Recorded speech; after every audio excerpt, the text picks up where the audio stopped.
What's up, guys? Shay Stevens here, PDG number 77522, and today we're taking a look at the debut disc in the James Conrad lineup, the Nomad. Let's get to it.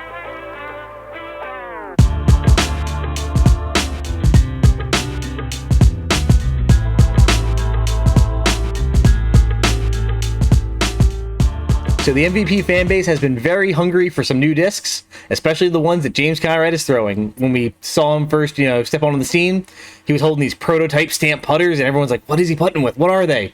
And we soon learned that they would be the first disc offered in his lineup, the Nomad. It's a putter with a speed of 2, glide of 4, turn of 0, and a fade of 1. So pretty stable putter, maybe a little overstable. The big thing for me is this is a traditional putter, so the rim is basically 90 degrees up and it hooks into the flight plate 90 degrees. I'm more used to the anode, which has a curved underside, so it kind of like curves up into the rim, and I think that fits my fingers better, so that is going to be something I'm interested to see. How do I adjust to that? It's interesting, I've thrown a lot of putters in my career, and I was used to throwing that traditional 99. It's just kind of the industry standard. I think MVP is like the only one who does that whole bent rim or curved inner rim. So I thought a good way to test it would be to head to Tamanin Park and just play a one-disc round. So let's check it out. And we're here at hole 1 at Tamanin Park. As you can see, Hurricane Ida has done a little bit of course maintenance, so it shouldn't really affect the shot.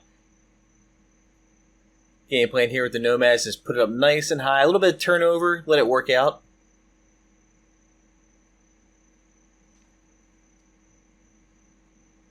So I do skirt the right side rough a bit, but still get a good full flight out of it. And I'm left with this little chip shot up to the green.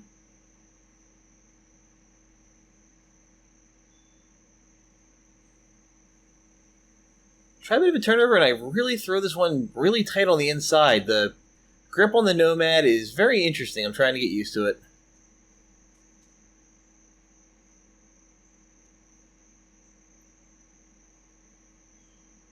Knocking that 10-footer to save my par. On to hole 2.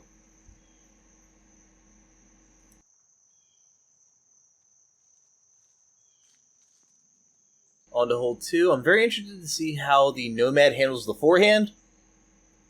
Game plan here is I'm pretty much going to go straight out with a bit of a hyzer flip. And I'm really happy with it, but you see right there, the wind just destroys this. There was a bit of a tailwind coming from behind me. Did not account for it, and it just knocks me down, circle's edge. Otherwise, I think I would have been right under the basket. But first long putt with the Nomad. Floated up nice and high, was kind of banking on a little bit of tailwind drop, and it never came, so knocking home a par.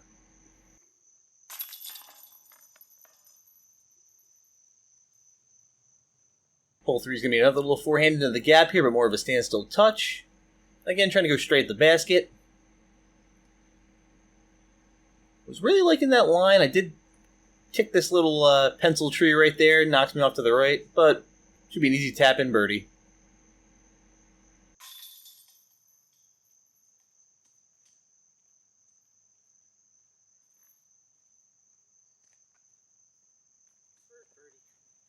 Hole 4 offers 2 gaps, the right-hand hyzer or that straight shot there to the left, maybe a bit of a forehand or a turnover. I'm going to try that Nomad up on a hyzer, but just put it up nice and high, let it drift over. And I yanked this one, and I find a hyzer line I did not know existed over there. Get through everything pretty clean, drop on the backside of the green, so definitely stealing a birdie opportunity here. Getting out by circle's edge.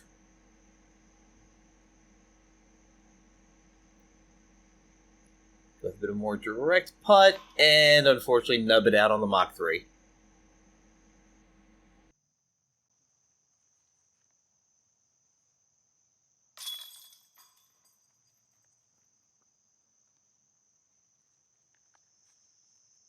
On to hole 5. Going to try that hyzer again, this time from a standstill.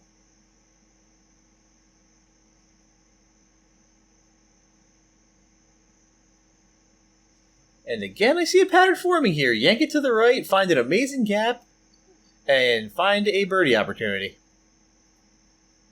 That one may have been on me, though, looking at my stance. I was a little off-angle there. The T-pad is tricky. It makes you aim right. But some good luck never hurt, so I'll take the birdie. If you don't have an ace yet in your disc golf career, come to hole 6 at Hammond. It's just asking for it. Just do a nice little standstill with the Nomad here. And I throw it on the perfect ace line for an Envy, but a Nomad is not an Envy. So I did give it a good shot, went along with the basket. Bit downhill here.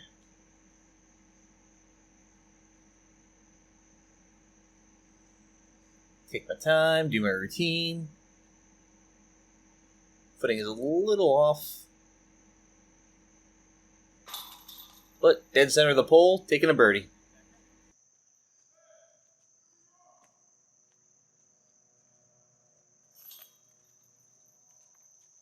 Hole 7, we're going back uphill. And I've definitely been having some trouble with the Nomad when I power up, yanking it to the right, so trying to compensate here because you definitely need power to clear this hill and get onto the green. So I'm aiming at those trees on the left-hand side. And, of course, I throw it perfectly straight. So kick some of the guardian trees there. Do look out, though. I'm right kind of on the edge of the line here, and there is a bit of a back door.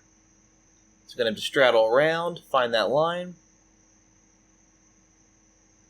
And drop that Nomad in to steal a birdie.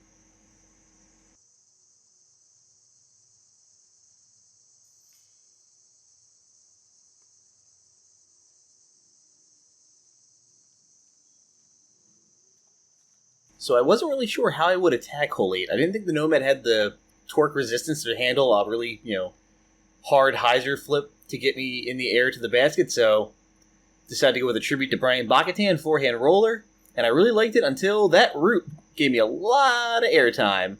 Took a lot of juice off it. Still made it out to the clearing, but kind of wonder what would have been.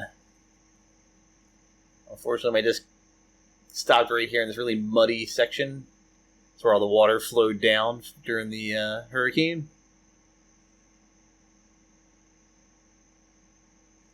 Get my stance, gave it a decent run. Considering the squishy footing, I'm okay with it. Gonna go grab the camera here and tap home this par.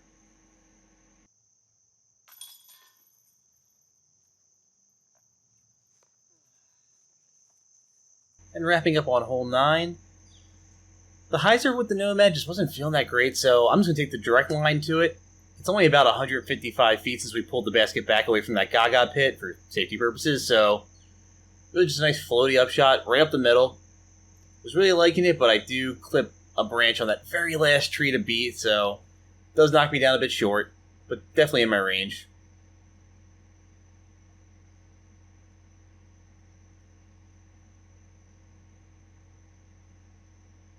Take my time, do my routine, and finish the Nomad round with a birdie.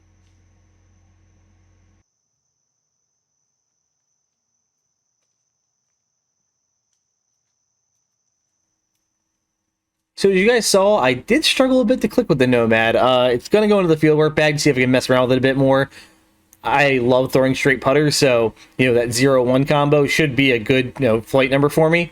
But yeah, just grip was kind of weird for it on me. For me, I did kind of look at the specs here. Like I'm used to throwing anodes, and their rims are 11 millimeters wide.